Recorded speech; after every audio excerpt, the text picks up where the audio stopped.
నీకు తినడానికి తిండి లేకపోతే మంచినీళ్ళు తాగైనా బ్రతుకు, కానీ ఒకళ్ళని మాత్రం ఎప్పుడు చేయిచాచి అడుక్కోకు. ఒకళ్ళని అడిగాము, ఒకళ్ళు పెట్టారు అంటే మనకి చచ్చేదాకా దిప్పుతూనే ఉంటారు. నేను పలానా రోజు నేను పెడితేనేగా నువ్వు తిని బతికింది, నేనే నిన్ను పోషించానంటారు. బతికున్నంత వరకు కాదు, చచ్చి కాటికెళ్ళినాక కూడా అది అనేది పోదు. నువ్వు కాదు, నీ వెనకాల వాళ్ళు కూడా ఆ మాటలు పడాల్సి వచ్చింది.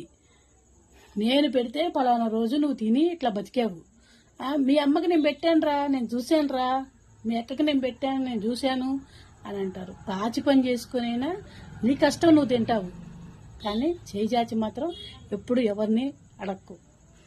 అది జీవితాంతం మనం చచ్చినా కానీ అదనేది మాట ఉంటుంది, ఎప్పుడు కూడా ఉంటుంది ఆ మాట.